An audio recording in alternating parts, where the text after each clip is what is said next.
guys and such, and we fly 737s, and you've probably seen some 737s out there, right? Did they tell you how many people fit on a 737? No, how many? They didn't tell you anything about that? No, we were waiting for you. Okay, well, the smaller 737s are the 700 model right now. They hold 143 people. Wow. Yeah.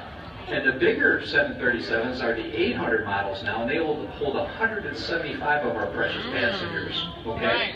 And those airplanes are so brand new, they still have that new airplane smell. What? So if you've ever been in a new car and you smell the difference between a new car and an old car, it smells nice and fresh. Same thing with the airplane, it smells nice and fresh. So anyway, planes fly real high. Oh, there we go. Planes fly really high and really fast, and they're a great mode of transportation because you can get places a lot quicker than if you were walking, right? Oh yeah. Or if you were driving. Yeah. So the fact of the matter is like I say, if you have to travel, we want you to travel on our airplanes and come with us because we have the world's best passengers. Yeah. Delta, US Air, United, they can't hold a candle for the passengers we have. So we're really fond of our passenger people. But anyway, a couple of things. When you get on board the airplane, you're going to have flight attendants on board the airplane and such, okay? The flight attendants are there primarily for your safety, but they're also there to service you, right? To give you your snacks and your soft drinks and such. That's right. Do you think? Say yep. Say yes. Say yes. Yes, because we're all going to want something. We're all going to want something to eat when we get on board the airplane, right? Yes. Yeah. So make sure you take good care of your flight attendants. Treat them really good when you get on board the airplane and such. We have normally at least 3 flight attendants, sometimes 4 flight attendants on board the airplane. And they take care of you guys while we're busy flying the airplane up there. Now, when you get up there and you're out there, you have to get a window seat. So when you guys get on board an airplane and you're taking a trip, make sure you get a window seat because there's a ton of stuff to see out there, and it's really, really a beautiful office for me to work in because every day my day is different. I get to see the Grand Canyon one day, I get to see the Golden Gate Bridge one day, I get to see craters, I get to see all kinds of things that most people don't get to see in a whole entire lifetime. So it's really a cool position for me to be in, and I like to share that with you guys, and that's why most of the pilots are embedding themselves in the classrooms too, to share our mission and our job with all you guys. So anyway, what kind of questions do you guys have about flying or flying on the airline and such? Yes, sir. I have something to say. Have you ever saw any flying saucers up there? No, thankfully not. When it comes to flying saucers, I try to avoid them. But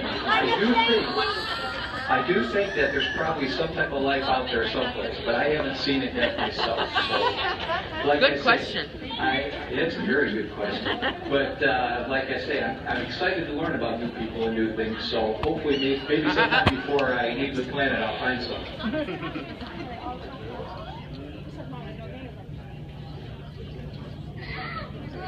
Yes, sir. What's the most difficult airport to land in? You're pretty much here right now. At Chicago Midway Airport, the longest runway is about 6,519 feet. So the runways here are short, and as you know, Chicago is well known for being the Windy City and such. That's the Windy City moniker is due to the politicians, not so much the weather.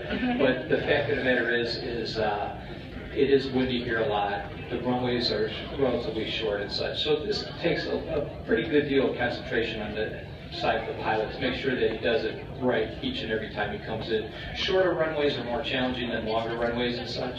So the fact of the matter is the airport is very safe. There's many, many improvements here that make the airport safe.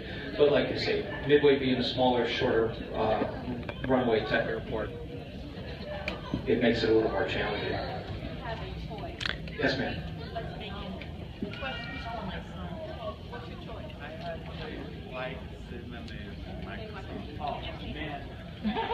That is the coolest. That is the coolest learning tool out there. Do you use it a lot? Yeah, it's so hard because I gotta find the place to go to the other airport. It's so hard. Well, we gotta get together and we'll solve that problem. Yeah. What airports do you usually fly out of?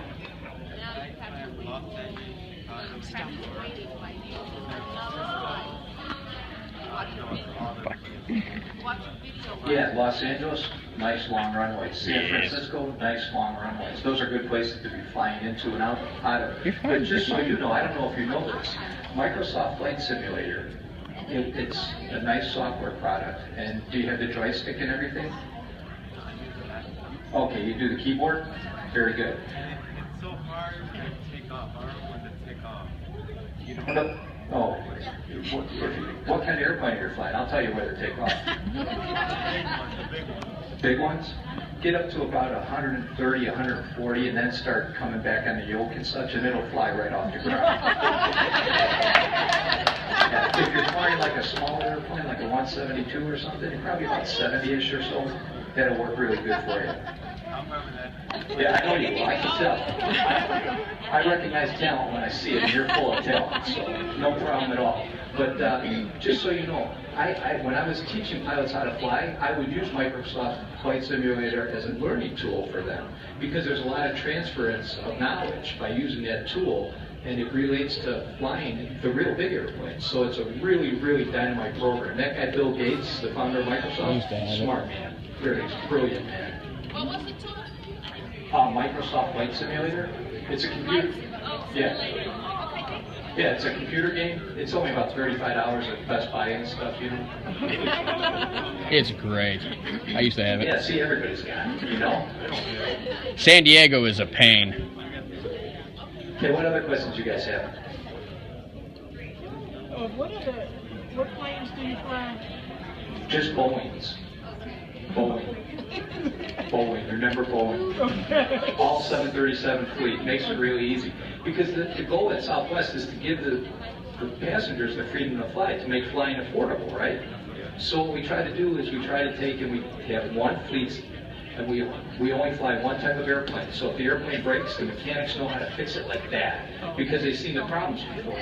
The pilots, they don't have to take additional training to learn other airplanes and such. We only have to master one airplane, so it keeps our training costs low. So there's a lot of benefits to having one airplane. You know, if we need a new tire, same tire fit all the airplanes.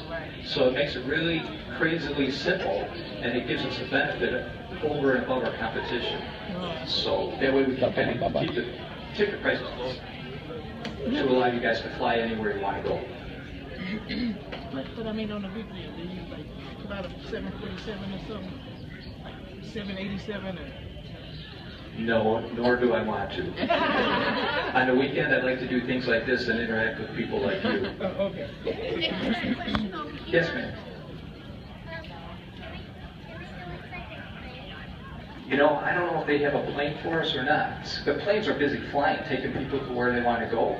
But if I find a plane laying around for a few minutes, I'm really good at finding one, maybe we can. I mean, I got all kinds of places to show you. I don't know what your leaders want me to show you, but like I say, I can get around. I know people. There's nothing to crash up there, right? No, nothing. The airplanes are nice and farly spaced apart, and we got air traffic controllers that kind of give us orders as to where to go and where not to go. There's no cops flying up there, are there? Yes, sir. When the weather change, when the weather change while a plane is flying, right? Is it difficult to see something? Oh yeah, a lot of times it's difficult to see it. What was it, a week ago Monday, you couldn't see anywhere around here. It was all fogged in and such. So a lot of times I might be leaving Chicago and I might be going to San Francisco and it might be totally foggy there. Not even the birds are flying out there in San Francisco, but we still have to find the airport to get you to your destination. So we're trained for that. Good question. What else you got for me? You guys look like brainiacs. Come on. Oh, we got an artist there, huh? Look at that pilot. Do you know that the pilots have iPads too? For all you older people, you used to see us walking around with big bags. They look like doctor bags and such. They had all the charts and all the manuals inside those bags. Thousands and thousands of pages of charts and manuals. And now they're all on an iPad. So every pilot has an iPad. It makes it easy on our backs for us old guys. How fast does an airplane go? 1, 2, 3. Not fast enough if you're trying to get home. We usually flight plan the airplanes for about 465 knots. So it's over 500 miles an hour. And if you have a tailwind, sometimes you're breaking over 600 miles an hour. So they're pretty fast. It beats walking. It beats walking, yeah.